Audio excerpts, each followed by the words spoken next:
Welcome to Joy Unfiltered. I'm Rachel, and this is a podcast about joy. Not the shiny, performative kind, not the everything happens for a reason kind. This is joy as a strategy, a way to stay steady when life feels loud, a way to stay human when things are hard, a way to lead, love, and live without burning out or checking out. Some episodes will be just me. Some will be honest conversations with people who have lived their way into a deeper, truer joy. No fixing, no bypassing, just real stories, real tools, and room to breathe. Let's get into it.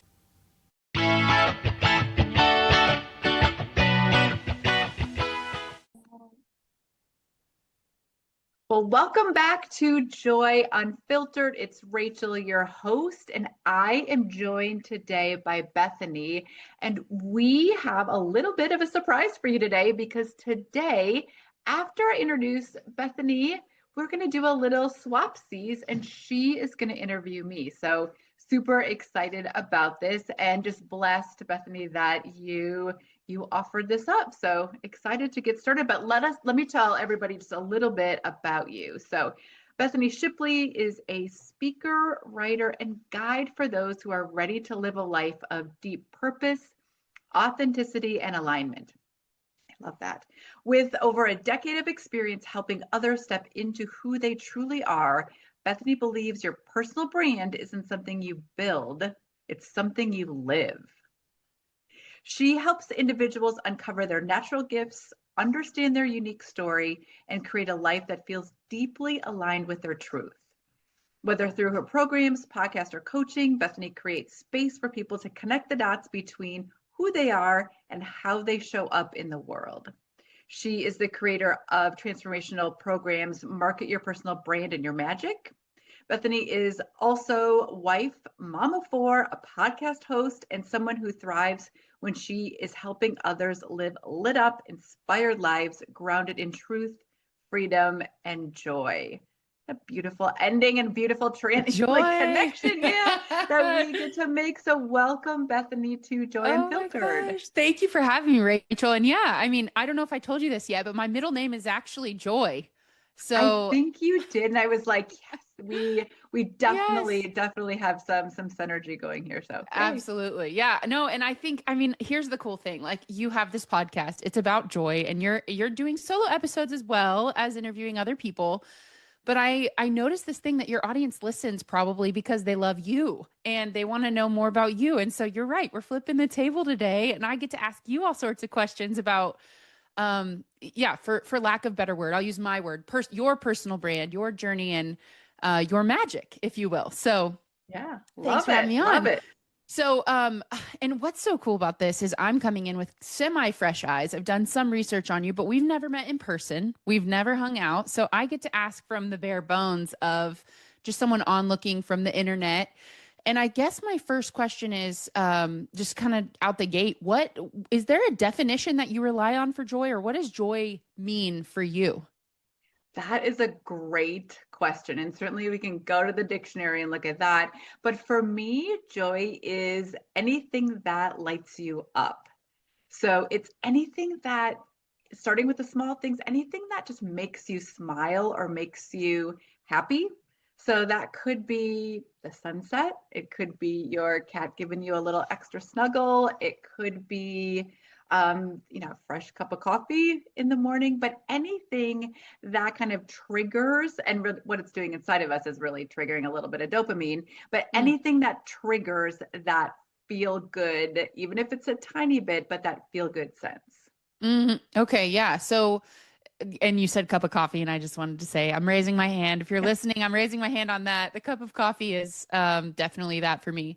So almost like, would you say that you would say joy is equivalent to simple pleasures then? Yeah, I think it's simple pleasures, but I think it's it's simple pleasures, but it's noticing that it is a simple pleasure, right? So that we can have a cup of coffee and it doesn't need to be joyful necessarily, but if we choose that cup of coffee is joyful, so it is the simple pleasures. It is again, I don't want to go jump into the brain stuff right away, but really it is that thing that, and it's going to be different for everybody, but it's that thing that trips that dopamine, right? Mm. So a piece of chocolate. I mean, there are some other reasons why pieces of chocolate will trip a little bit of dopamine, but it's that thing that brings a smile to your face. It's. I don't mean to be so kind of esoteric about it or not being specific, but joy is different for everybody. But it really is something small that brings you happiness. Okay. And would you say that there's been a time in your life? I loved you use the word noticing. I've been thinking about that word a lot, so I'm going to pull that in probably for next questions. But I'll hold on to that for a second. Do you think that joy is more of a feeling or more of a decision, or is it Oh, I both? love that. I think it's both because it is a feeling, but we can decide to go there, Mm-hmm. right? Decide to So, notice. Mm-hmm. yeah, it's something that we can, well, can and should. It's a choice. So we are choosing to notice these things. We're choosing to bring joy in our life, and I think the choice then triggers that feeling. Okay. Yeah. So when you have you ever been in a place in your life where that was not the noticing muscle, the decision was not active, it wasn't active? Like, have you lived Yeah. on the other side of this?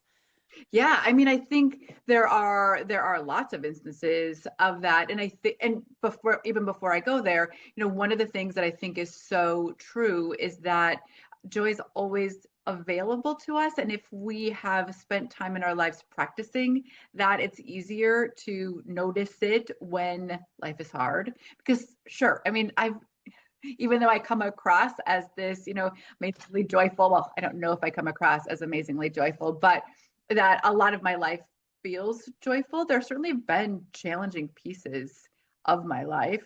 I mean, I look back even, I don't know how deep we want to go into some of this stuff, but I mean, I look back at some of my I 30s want to and go 40s. there. Yeah, well, Yeah.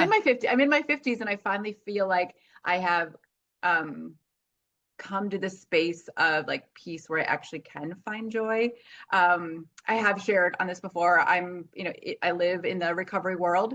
So I spent many years, many decades turning to alcohol Mm. to kind of find that joy. And, sometimes maybe it worked when I was in my 20s, but it did not work in my 30s and 40s.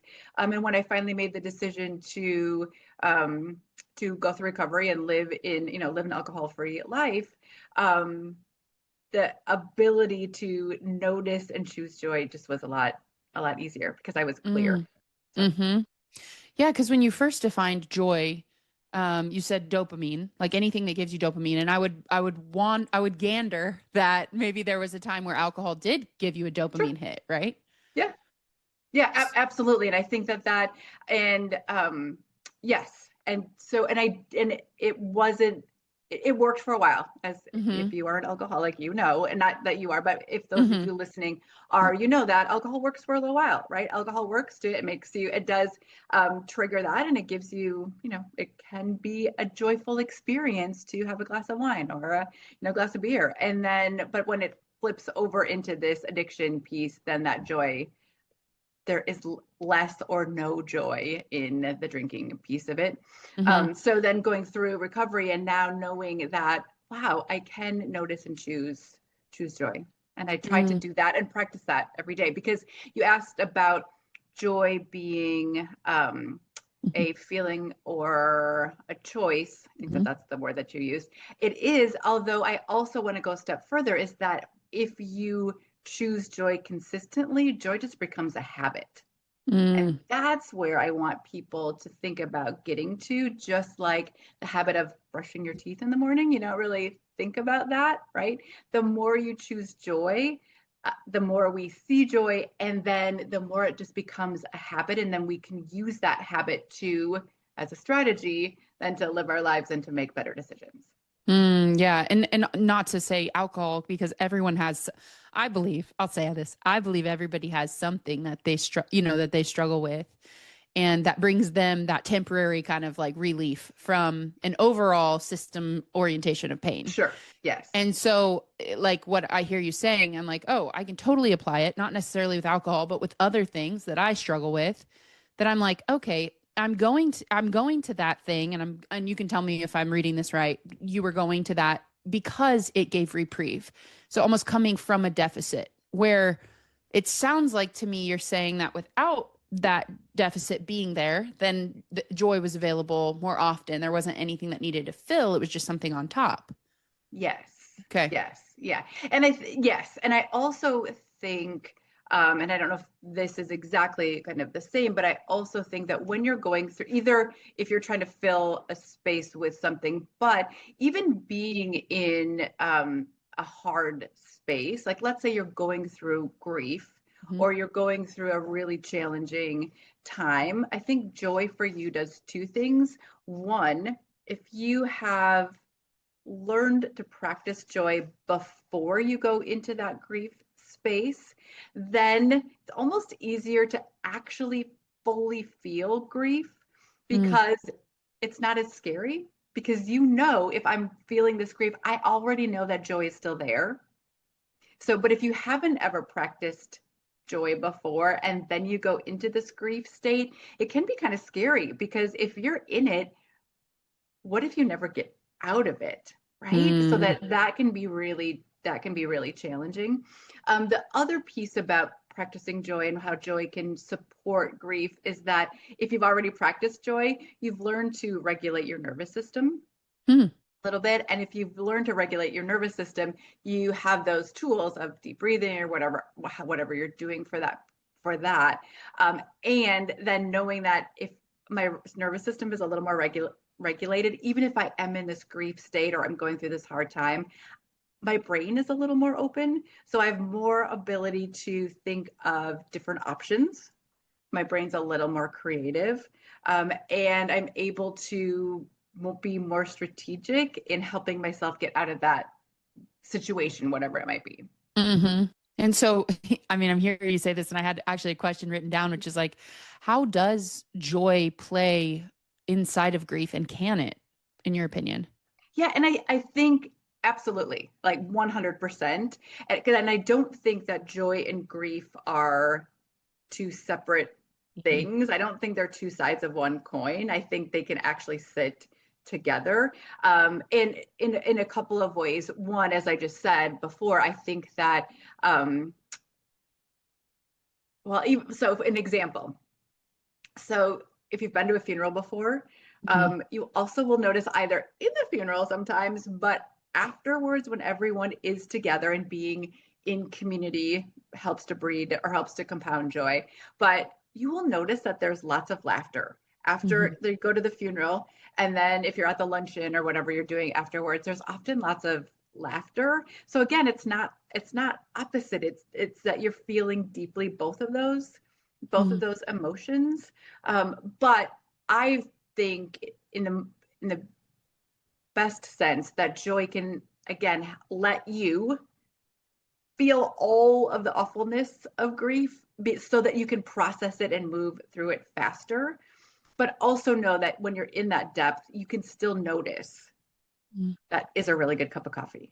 Mhm. And if that is all the joy you can get some days, that's fine. But at least there's something there so that knowing that you don't have to be kind of alone in that or stuck in that grief, Mhm. that it's still available. And even if some days you don't even see it, you just know in the back of your mind, just like you know the sun is going to come up tomorrow morning, you know that the tide is going to happen, however the energy, gravity pulls of things, that joy doesn't go away, even if Mhm. you can't experience it. So just Mhm. knowing that it's there, I think is helpful when you're in the depths of grief.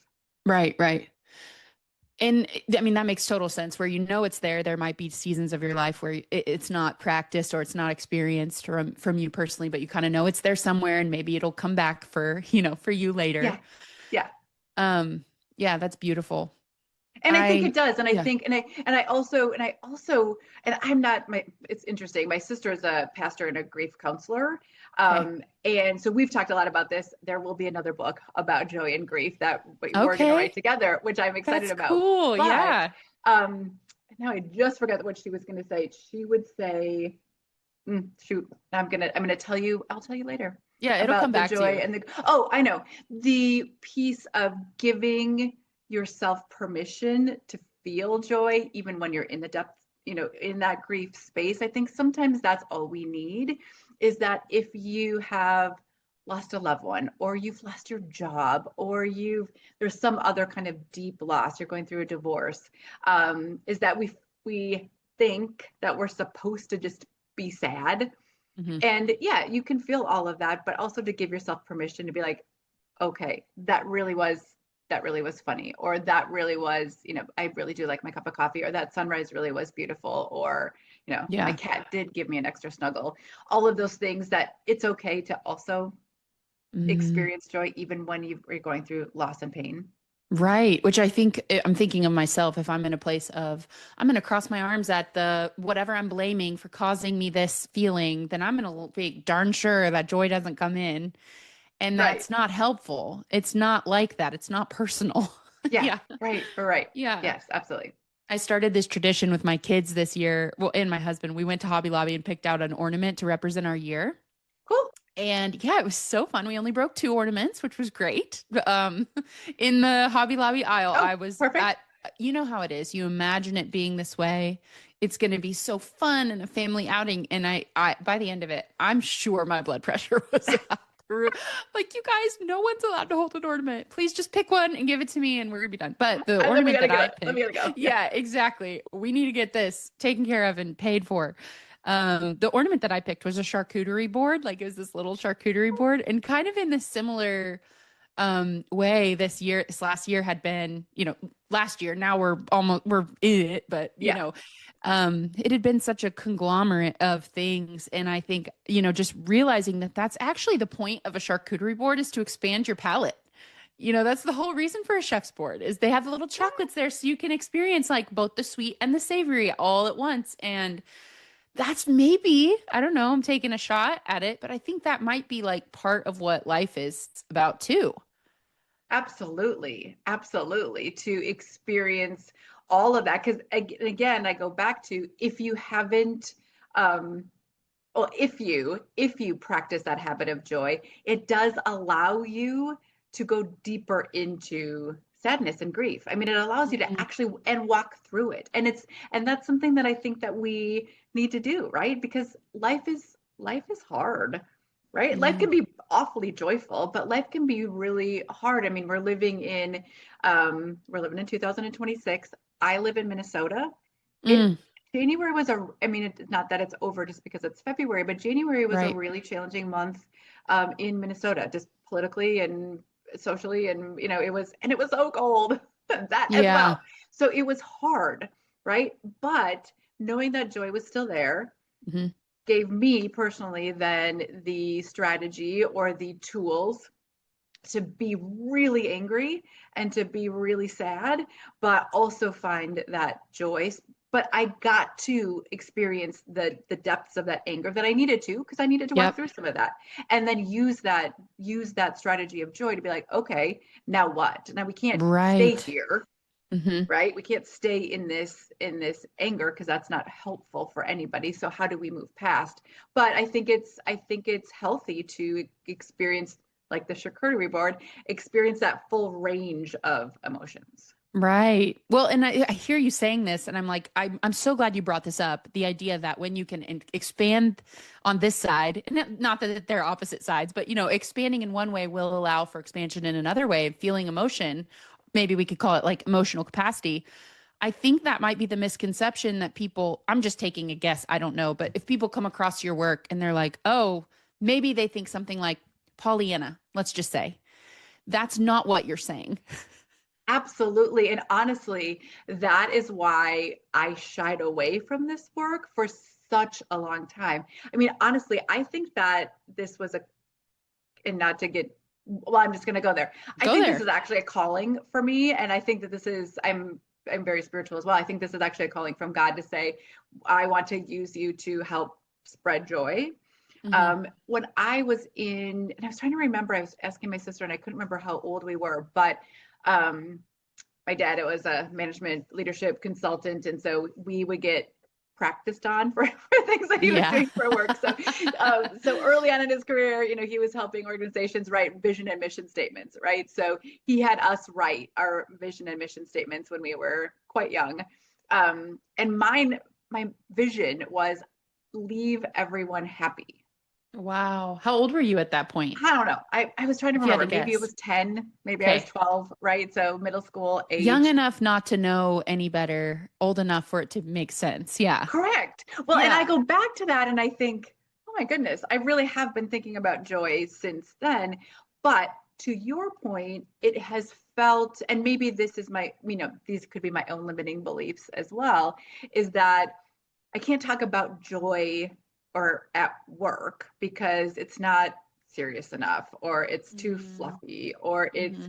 toxic positivity, or it's Right. this thing that, okay, it's nice afterwards. And yet perhaps we can celebrate after the work gets done, but we don't celebrate till then. And even part of I'm very German. So even part of my German upbringing, right, is that stoicism and that, yeah, you can celebrate, maybe you can smile. I mean, my family wasn't that like exactly like that, but you get Right. to Right. celebrate when you're done. Like do Hmm. the work, and then you can celebrate afterwards, right? Wow. Yeah. Yeah. So, and celebration is, you know, not really part of things. It's interesting. I was working for a small organization and we were rewriting our values. And so I brought up fun being a value, and the CEO said fun doesn't have any part of the value system. And I was like, okay, I am in the wrong job. I can't Yeah. work here anymore. I worked there for maybe another year and then I had to leave for other reasons, but maybe that was part of Yeah. it because that culture didn't fit me. But I I came to this, and it was just honestly within the last year that no, joy isn't the afterword. Hmm. Joy can, I mean, looking at all the brain science, which I did second, but I was thinking, no, joy is part of Hmm. what we're doing, and it's how we can be How we do it. successful. Hmm. Because I was working with my career kind of has spanned two different things. I worked in leadership development and training and development for the first part of my career, and then switched to doing wellness coaching the second part of my career. I was a personal trainer for a while, and then have been a wellness coach. And I started looking back at both the leaders in or like in the corporate world, but then leaders that I was or people that I was working with in wellness coaching, and who were the ones that were most successful, and what was kind of the through line of success. Mm. And honestly, it was the people who were joyful and having fun at doing the things that they were doing. So I thought, huh, can I do something around joy? I mean, is that even a thing? I mean, is that even something that would have Right. legs? And how does that work? And I'll tell you that it really was solidified to me. So I started a community on a community platform about a year ago, and I was all about wellness. I tried to call them enjoy outs instead of workouts because who wants more Oh, work? that's Let's have some fun. fun in that. Yeah. So, Oh, I've been that's trying to like cute. Yeah. infuse all these things. And so I had this wellness community and it was Yeah. fine. I mean, it was fine. Right. Yeah. And I had some success with that, but not a lot. And then last summer, I thought, I'm just going to start a community about joy. Hmm. And let me tell you, the community like took off like that. I have gotten my book got written. Like so many things happened when Yeah. I finally said, and it was probably through some of my meditation, I just said, okay, like I don't know what to do. Life is fine, but Yeah. I feel called to do something more. I don't know what it is. And I was like, okay, joy, okay, I will surrender into this. And it's amazing what it's like, oh yes, this feels good in my body. And it's Yeah. also then I delved into the whole, there's a lot of science behind. I mean, it's not just fluffy. There Right. is science behind things that are happening in our brains, like all those neurochemicals are, and we can change our brains by Mm. choosing joy. So I don't know. I think it's a thing. I think it's a Yeah. thing. And I also think that the world just needs a little more joy right now. So Totally. As you're talking about that, I'm thinking about my grandma. She is the queen of making everything fun. If we need to clean a house, it's going to be fun and we're going to wait, make a way to have it be a game or we're going to see how many blueberries we can pick in this amount of time. And it has impacted me so much in my life, like how I mother, how I am that now I feel like which I'm curious what you think about this. There are times where if I'm not operating in that way, I actually feel like it's more of a alarm system that I'm not doing my best. I'm not in my best space. Yeah, maybe. And maybe it's because you have created a habit of Hmm. joy. You might not label it that, and we all might not label it joy because, again, I do feel like that term, and I love language. And so sometimes joy can be off putting a little bit. Mm, But I think that you've created, or your grandma has helped you create hmm. such a habit of that, of acting in that way, that yeah, when you're acting out of habit, then it does trigger like, oh, is this, and maybe it triggers something that is like, oh, maybe it's okay, but Hmm. also can trigger something that says, oh no, I need to get back to something that feels better in my body. Yeah. Yeah. I did the opposite this morning. This morning I said, everyone, my kids have late start on Friday. So they go to school an hour later.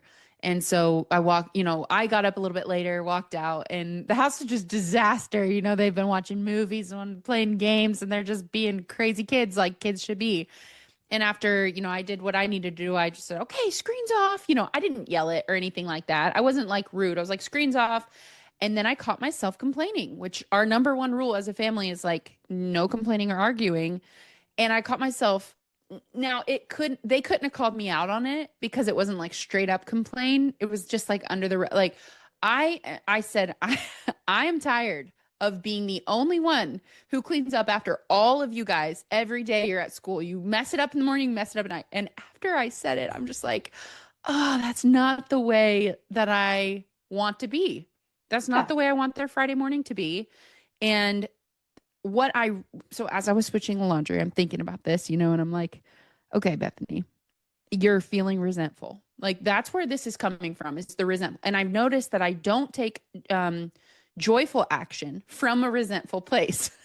Yeah, I guess that's hard. That's a hard pivot. Yeah. Right. Right. It's like, okay, I'm feeling like I'm the only one doing everything. So hold on. Let me like settle that first. And then let's make a game plan. Have you ever caught yourself in kind of that like maybe coming like wanting to take action from a something is not working in my life type of way and somehow transmuted that to be action motivated by or through joy? Oh, that is a good question. I mean, I'll say I've had many situations like you have had too. You feel one way. And I think the first thing is it's okay to feel, for me at least, Mm-hmm. and I would coach others the same way. It's okay to feel that way. Like feel it Mm-hmm. and then know why you're feeling it. Mm-hmm. And then, but don't react from that feeling. Like give yourself those couple deep breaths and then go back to, calm your nervous system down. Give yourself the ability to think of other options, right? Mm. Because when we act from a space of stress or resentment or anger, literally our body is shutting down and we are going into flight or fight or freeze Yep. or fawn. And so we then limit the number of options that we have because honestly, the blood is running away from your prefrontal cortex. So you're not Really, able to when you're make in those. that stress Yeah. response, you're not getting what you need up there. Yeah. So Oh then you wow. have less options. I mean, because your brain, just think about your muscles. Like if you don't have enough muscles to your triceps, it's hard to do tricep extensions at the gym, right? So same thing for our brain. If we don't have the blood flow to that part of our brain that allows us to make good decisions, we're just going to make those snap decisions, right? So knowing that, one, it's biological, it's just Hmm. biology, right? So let's feel the feeling, but then take the couple deep breaths and then give yourself all of the options, or give yourself the chance to get the blood flow to your brain so that you have the options. Mm. And Hmm. the options might be joyful. They also might be, it's okay to be angry and mad. And like, you can pick then what the option is, but using that, and we like everybody might not label that joy, but really Hmm. you're just trying to calm your nervous system down so that you can have Yeah. the options. So Wayne Dyer has a quote that I think is like, I might misquote him, but joy, don't just remember that your natural state is joy. Well, think about kids, right? I mean, right? right. Like little kids that go to that. I mean, they do feel that Yeah. they get mad, they get jealous, they get to have the range of emotions, but they joy is They return to. yeah. Yeah. And I think that whenever I'm not experiencing joy, I need to remember that quote. And that's why I have it on my little jewelry stand in my room, I you love know. it. Yeah. So okay, so let's kind of shift gears. You wrote a book and Yeah. it was your first book, right? Yeah. Was there, first of all, I have to know because writing a book exposes so much how you feel about writing, how you feel about yourself, how you feel about putting your work into the world. Was there ever a point in writing your book, process from conception to published, that you were challenged and not feeling very joyful? Oh, 100%. And I will say the first part of it was I honestly have been trying to write this book for 5 or 6 years. Okay. It was not about joy for the first 5 or 6 years. I wanted to write it about wellness. So like I'd mapped it all out. I would start writing and then I would say life got in the way. I would get busy. Like something Sure. else there was some other priority or there was something else. Looking back, because I firmly believe that this is a little woo-woo, but that I have spirit guides. I mean, I do Yeah. believe in God, and I have these spirit guides who talk to me, not through their voices, but through, put blockades in my way. I think that was them saying that is not the book you're supposed to write, but I could never Mm-hmm. get it finished. And I was never, and I thought, just going to be another wellness book and who's going to read this. And then it wasn't until last year that I was like, oh, this isn't about wellness. Wellness is part of it because I do believe that taking care of our bodies is part of joy, and we can experience more joy if we feel joyful in our physical bodies. So that's part of, I've got 5 pillars in the book, and the first one Okay. is engage in wellness.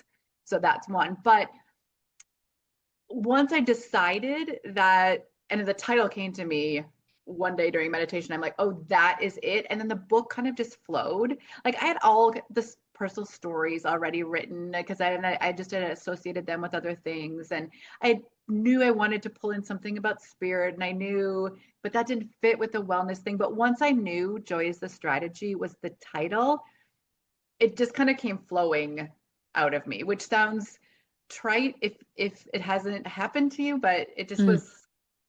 it just happened. So Yeah. um So okay, for so now so you're saying for like 5 years you felt the challenge and you didn't feel joyful about the book. yes, I don't even feel joyful Yeah. about the challenge or about Yeah. the writing part. Right. Hmm. But oh, the other question that you had in the question that you posed, and there are lots of things that I was not joyful about. I mean, there was something, the writing part was pretty joyful for me because I enjoyed that piece of it. And I wasn't scared at all about putting all the personal things out on the piece of paper when I was sitting at home writing. That wasn't scary. The parts that I didn't like is once the first, and this is true, and my Hmm. editor will probably agree with me, but once the first iteration was done and I gave it to the editor, I was like, I just want to be done. Like I've done my part. I just want to be done. So Right. I wasn't really great about like, oh, you just don't like fix it all for me. You're just going to give me suggestions, and then I still have to what? I have to give you a bibliography. Like what? I'm like, no, I'm so done with the Right. stuff I've you done my part. Now you guys carry it like on to print. do all the other things, right? So Yeah. learning about that whole process and then doing it, that wasn't as joyful. And then what I will say is once the book went to print, then I think the reality was, oh, now everybody's going to know. Like Mm. I've been pretty open about my whole recovery journey, but I haven't been open like to everybody about it. I mean, I'm pretty sure people are not going to be surprised when they read it. They'll be like, "Oh yeah, totally worried Mm. I'm colic." But I mean, I was a little bit like, "Oh, I really Yeah. am just putting it out there and everybody's going to know." So it was a couple of nights of, "Oh my goodness, what did I do that doesn't feel joyful and maybe I need to take it back?" But it's out there, and I know that the universe has my back, as Gabby Bernstein would say, and Yeah. it's all good. And if the people that are my clients now that didn't know and read it decide they don't want to be my clients anymore, well, then Yeah. that's a whole other decision. And that's not on me. That's not on me then. Right. right? That's Right. their decision. That's not going to happen. But the fears you have in the Right. middle of the night. Totally. Yeah. So Yeah, well, our brains can come up with all sorts of risks about what may or may not happen if we engage in vulnerability. So, right. Well, and did you know too that that actually happens to us in the middle of the night because again, the part of our brain that makes logical decisions isn't working as well in the middle of the night. mm, So there's a reason why. So so our I brain's like, now's the time, bring it up. yeah. Yeah, I mean Wow. that's why we're so fearful. So that having Mhm. somebody told me that or I read that a couple of years ago. And so now it's so much easier for me in the middle of the night when I have those fears to say, okay, that's fine that you're afraid of this, but we can't do anything about it right now. And two, it's Mhm. fine. Just be afraid right now. You're not going to be afraid in the morning because your morning brain will be much better. So Yeah. No, that makes sense. I actually do struggle a lot in the night. With fears, completely crazy fears. Like you would think that I'm still a child in that way. Like sometimes I'm so afraid that I can't even go to the bathroom. I mean, I do because, yeah, what other option do agreed. I have? But I'm Yeah, like, oh my gosh, I'm for sure that I heard something. I am for sure sure somebody's someone's in out here there. with gonna like yes. 100%. Yeah. And it's, I am grateful for that because I have two in particular children who are very creative and their brains come out to play at night. And I think I have more empathy for them than I otherwise would because Yeah. I understand what it's like to be completely terrified. But anyway, yeah, no, that's fascinating. I didn't know that logical part was lower during the night. That Yes. makes complete Yeah. sense. I'm not a brain scientist, but yes, but I'm Yeah. like, oh yeah, that does make sense because you can have this like you would never, and it's not the dark. I always thought it was a part of just that it's Right. dark out, but it's that honestly we can't, our brains just can't go there because we don't Hmm. have the ability to do that. Because right, because in the daytime, if you would think those things, you're like, Right. it's You're good. just Right. silly, just silly. Yeah. Totally, totally. So you wrote this book, you got your editor, sent it back, you're working through it. What was it like to finally get it published? Like were you celebratory? Did you have a party? Yes. Yeah. Well, and the fun story about it as well is so I'm in Minnesota. My editor publisher live in Alabama. And they were like, yeah, I had this book launch planned on February 11th. And they kept saying, oh, the book is coming, it's being delivered. And wasn't getting like a UPS, I wasn't getting any information, but I think I must have had some sense of everything is going to be fine. My publisher drove the No. books up from Alabama because she wanted to be at the book launch. So she Wow. delivered them personally, That's like incredible. two big boxes of books. So one felt so loved, right? So Right. fun to meet her in person. Um, but yeah, so that's Wow. such a fun. And then the next day, then we had a big party for the book Cool. launch. So, and it's just been, it's all super brand new because this was just a week ago, Wow. a week and a half ago, 10 Wow. days ago that it came out into I the did world. not realize this. I Yeah. did not realize how fresh this is. Yeah. Okay. Super fresh. So And we're it's in real been, time of your first week out there. yeah, yeah. So super fun. And the fun part about it is that I also felt called to reach out to some media. I mean, I'm doing all my own PR. So a couple weeks Yep. ago, I was on a couple of news stations here in Minnesota, actually in Minnesota. And then on Tuesday I was as well talking about it. And then right afterwards, then or later that day, then the person that I had me on, she's like, I want to do a monthly like a monthly segment about joy. I'm like, Wow. okay, like how fun is that? So So then yeah, you so now get I to get to go go on back monthly and every month. Oh, yeah, cool. yeah, and And talk about joy. that's a station like a TV A station, TV right? station, yeah, Oh, here in wow, Minnesota. that's Yeah, so cool. yeah. Well, you could just see it working, you know. I did an interview yeah, maybe it was yesterday, I don't know.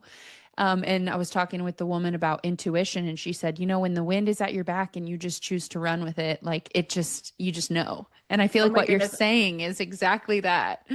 Yes, I just got goosebumps. That is my guides talking to me. That is how I know that they're Wow. here as well with us. But um, yes, and I believe that my mom gave me this. I have this magnet on my phone. This says something about, I'm not going to remember exactly.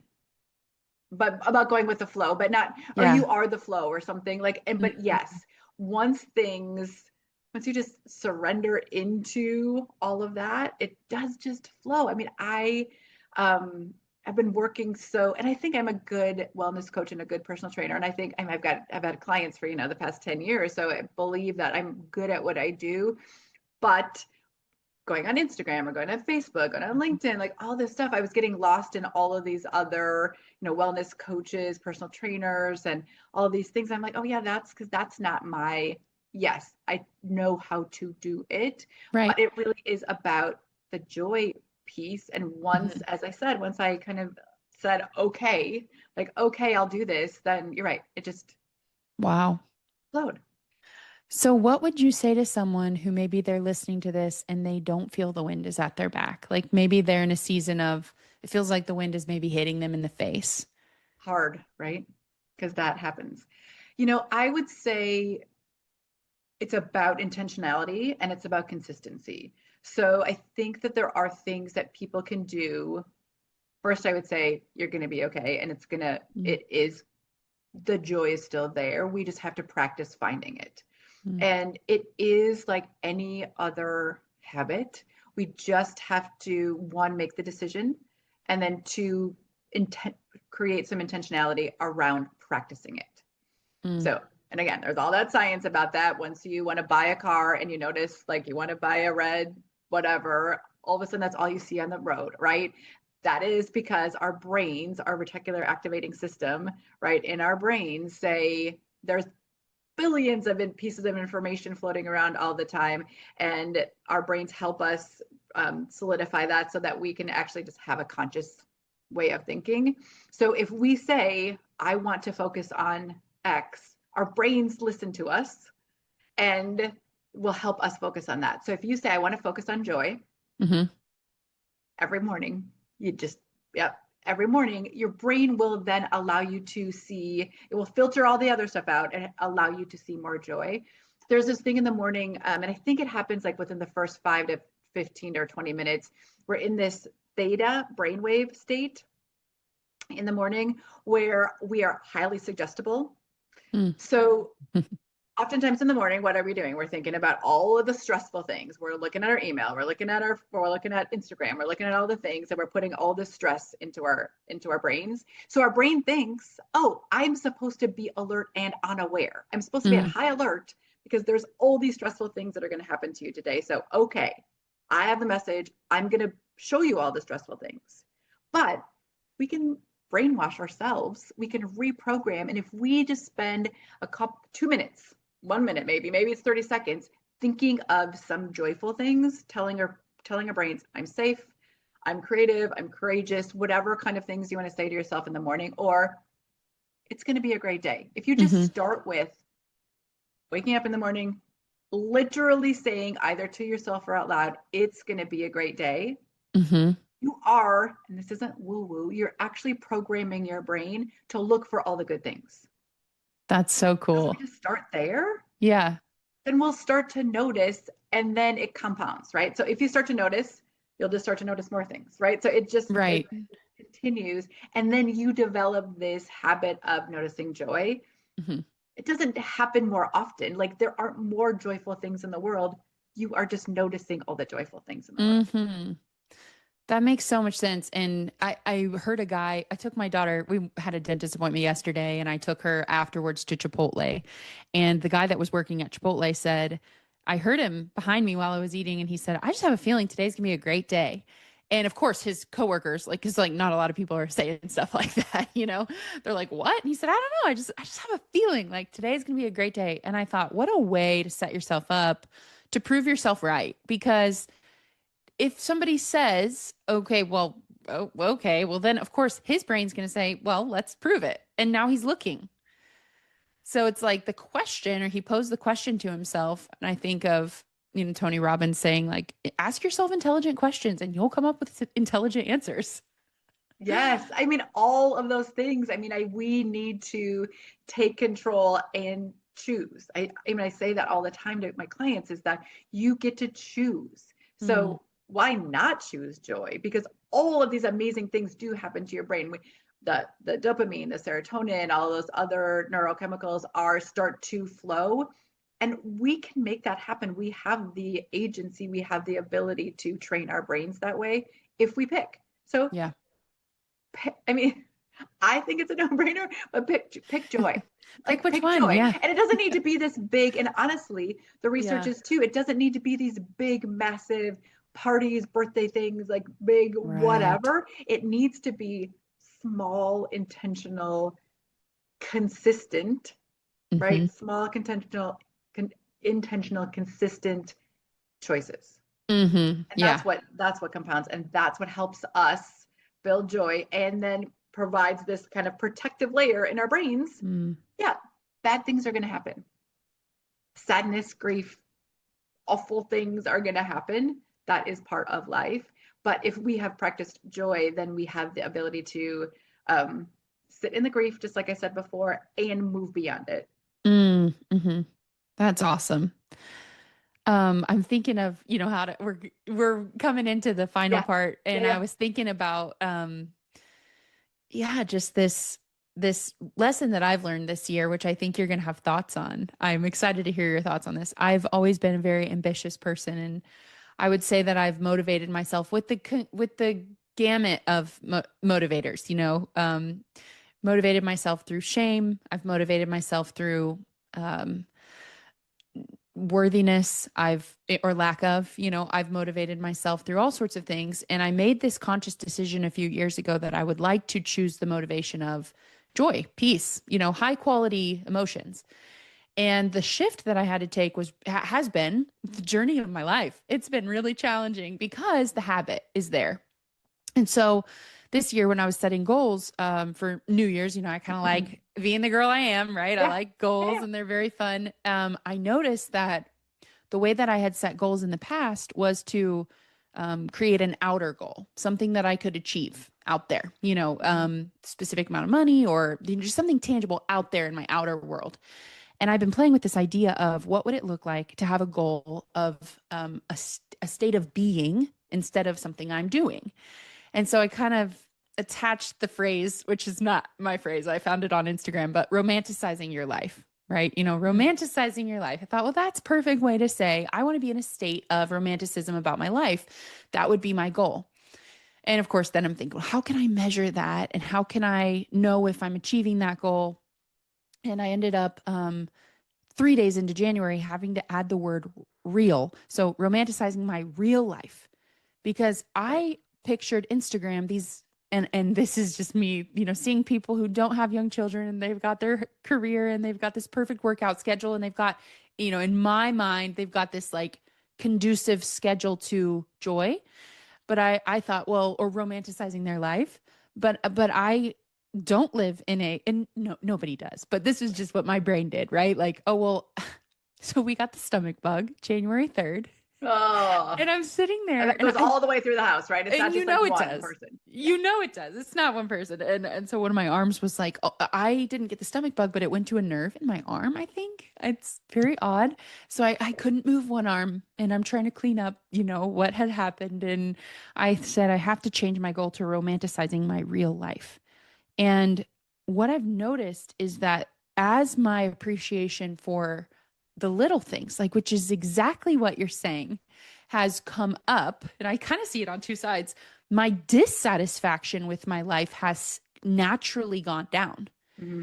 Mm-hmm. And so now I'm getting to see this like way different, like, and I know I'm interviewing you. Here I am talking, No, no, talking, no, no. I love it. talking. I love it. I love it. But like this, oh my gosh, it does feel like a lever in a sense, like the Yeah. appreciation and dissatisfaction. Is that what you've seen in the people that you're coaching, the people that you're working with that are in your school community, which by the way, I'm sure you'll share about that too. Yeah. Yeah. Yeah. I'll finish with like how to get plugged into what you're doing. But yeah, is that what you've seen too? Has their dissatisfaction as well kind of dropped down?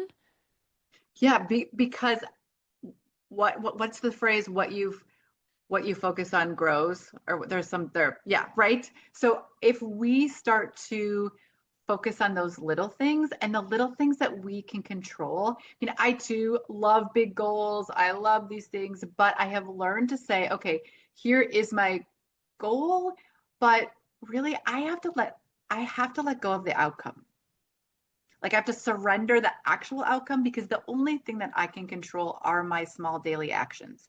I can only control honestly what is happening between you and I right now. There is nothing else this particular moment that I can do except for choose my actions and my Hmm. thought that I'm going to have a joyful conversation with Hmm. you right now. Like I can't control that the laundry is piled up someplace else or other things are happening, right? So that if Mm. we allow ourselves to one, stay present, but Notice. two, notice the joy, right?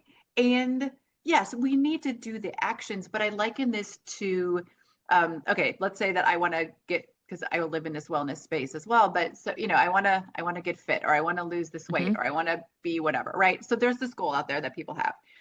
My thing is we can't control what that number on the scale is. I have Hmm. lots of other thoughts about the number on the scale, which I really believe is just your relationship to gravity. So it doesn't really matter. So Okay. I'm like, yeah, wait, what? Okay, go on, yeah, but I'm right. fascinated. Yeah. So, but Wait, what? the number on the scale is just your relationship to gravity. I'm writing this down. That is all that the number on the scale says, right? That's all. And it's just some random, like something that somebody else decided, whatever. Okay, this is a little aside, but I have to tell you a funny story about my scale. So about a year ago, I had gotten this new fancy scale that measures everything, like your Okay. body fat and your muscle and blah, blah, blah. Yep. Okay, I honestly do not know what happened. I went to bed one night and I woke up the next morning and I stepped on my scale and I was like, what is that number? So literally my scale switched to British pounds overnight. I don't know Okay. what happened. And so I was Okay. like, I'm not British. Like, I don't even know Was what this that number. now, did that interpret as like a good thing or a bad thing, or was I it don't know. neither? I was Okay. so confused. I'm like, I don't know what stone. I don't know what ST is. I don't know what this Stone. number is. So I was like, Okay. I don't know how many stones I was, but I was like, Right. okay, it doesn't actually matter how many stones I am because it's just a number and it's just my relationship to gravity. It's just this random thing. It doesn't matter. What matters is that I am putting in the effort. So I'm still going to the gym. I'm still eating my spinach. I'm still doing the things, right? So same thing with goals. That's what I think about them as well, is that we can have a goal, but it's a little bit whatever. But Mm. what we can control is our daily actions. So about joy, are you going to Mm. arrive at joy someday? I don't even know if that's measurable. I don't know what that means, but I can control every day, just like you were doing, focusing on the Hmm. small things that bring you pleasure, make you happy. And you're Hmm. right. Then the other stuff just fades away.